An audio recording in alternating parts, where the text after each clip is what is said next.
Hello friends, good morning. मैं संदीप शर्मा। आज आपको पढ़ाऊंगा लीनियर इक्वेशन को सॉल्व कैसे करते हैं। जो आपका मैंने कल थर्ड चैप्टर पढ़ाया था उसका बेसिक कॉन्सेप्ट पढ़ाया था, उसके हम आगे चलेंगे।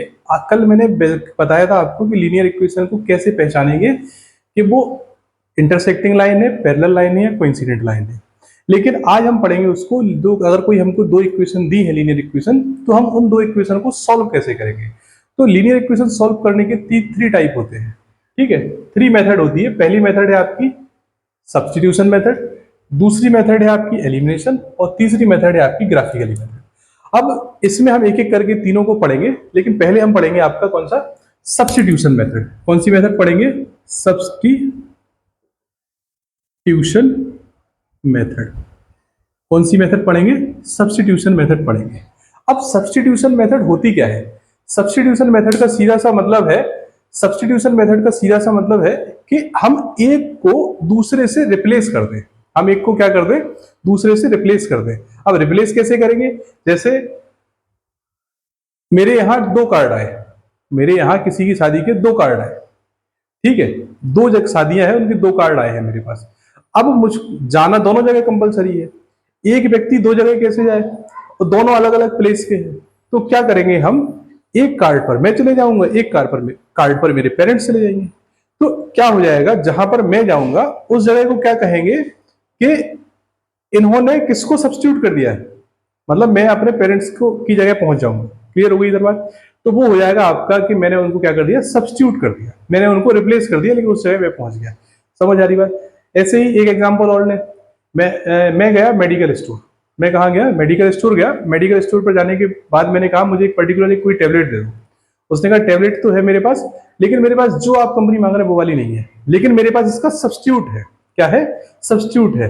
तो सब्स्टिट्यूट क्या है? Substitute same same tablet, same composition, same है आपका, तो हम उसको भी क्या कर सकते हैं? ले सकते हैं। समझ आ रही बात? मतलब एक है, दूसरे की कमी क्या कर देगा? पूरी कर देगा, मतलब सेम उसके इक्वल रहेगा। क्लियर हो गई बात? इसका आगे चले हम सब्स्टिट्यूशन मेथड को सॉल्व करने का सिंपल सा तरीका है। जैसे कोई दो इक्वेशन है, ये आपका एनसीईआरटी की बुक से है। x plus Y is equal to 14 मेरे को गिवन है। x प्लस वाई कितना गिवन है? 14 गिवन है। और x माइनस वाई मेरे पास 4 है। क्लियर? अब क्या है, मैंने इसको इक्वेशन को नाम दे दिया। इसका एक नाम हो गया फर्स्ट, इसका हो गया सेकंड। इसमें क्या करना है? हम जिस इक्वेशन से वैल्यू निकालेंगे उसमें ना पुट करके हम उसको क्या करेंगे? किसी दूसरे में पुट करेंगे। क्लियर हो गई बात? मैंने सेकंड इक्वेशन से क्या निकाली? वैल्यू निकाली। चलो छोड़ो, मैं फर्स्ट इक्वेशन से वैल्यू निकालता हूं। x plus Y equal to 14 लिखा मैंने। अब मैंने इसको y के इक्वल में रख दिया, या आप x के इक्वल में भी रख सकते हैं। तो y इक्वल टू क्या लिखा मैंने? y इक्वल टू लिखा मैंने 14 माइनस एक्स।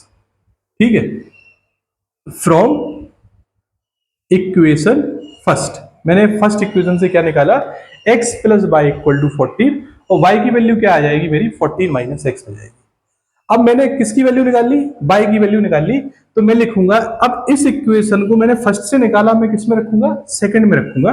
तो मैं लिखूंगा इधर y substitute substitute in equation second.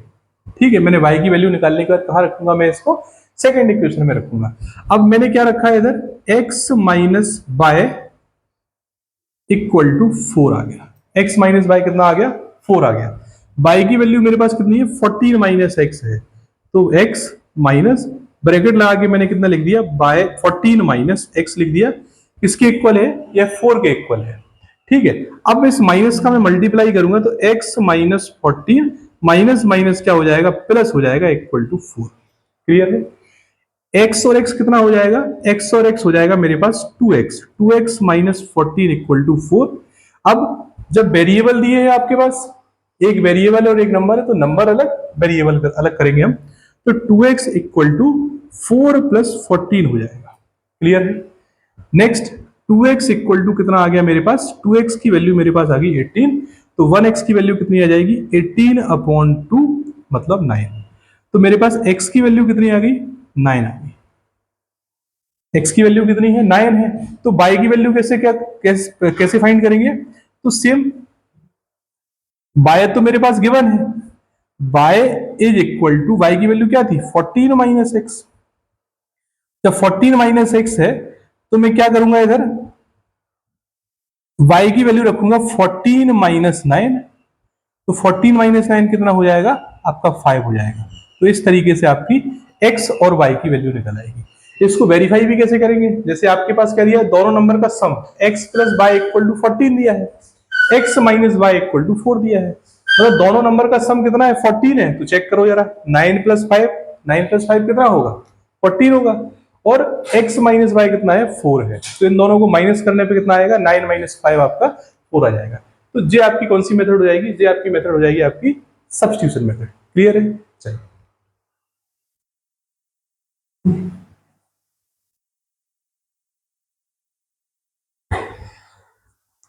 अब हम इसका सेकंड क्वेश्चन करेंगे।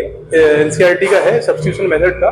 सेकंड क्वेश्चन मेरे पास गिवन है, क्या गिवन है, s minus T equal to 3, s minus T equal to कितना गिवन है, 3 गिवन है मेरे पास। दूसरी इक्वेशन में क्या है, s upon 3 plus T upon 2 equal to 6 है। यहां समझ आया आपको, हाँ तो समझ तो आया, लेकिन सर इधर देखो आप कि क्या ये स्टैंडर्ड फॉर्म में है, जो सेकंड इक्वेशन है क्या स्टैंडर्ड फॉर्म में है, नहीं है। नहीं है तो क्या करेंगे, हम इन दोनों का एलसीएम लेंगे, या एलसीएम लेंगे, तो हम एलसीएम लेंगे इसका, तो इसका एलसीएम आ जाएगा 3 और 2 का एलसीएम आया कितना, 6। क्या करेंगे हम, एलसीएम ऑफ 3 एंड 2 इज कितना आ गया मेरे पास, 6 आ गया। कितना आ गया, 6 आ गया। मैंने इधर 6 रखा। अब जब मैं इसको 6 बनाऊंगा तो मुझे किसका मल्टीप्लाई करना पड़ेगा, इस पहले वाली इक्वेशन में मुझे किसका मल्टीप्लाई करना पड़ेगा, पहले वाली टर्म में किसका मल्टीप्लाई करना पड़ेगा, मुझे मल्टीप्लाई करना पड़ेगा 3 को 6 बनाने के लिए 2 का। तो मैंने इधर क्या कर दिया, 2 का मल्टीप्लाई कर दिया। क्या कर दिया, 2 का मल्टीप्लाई कर दिया।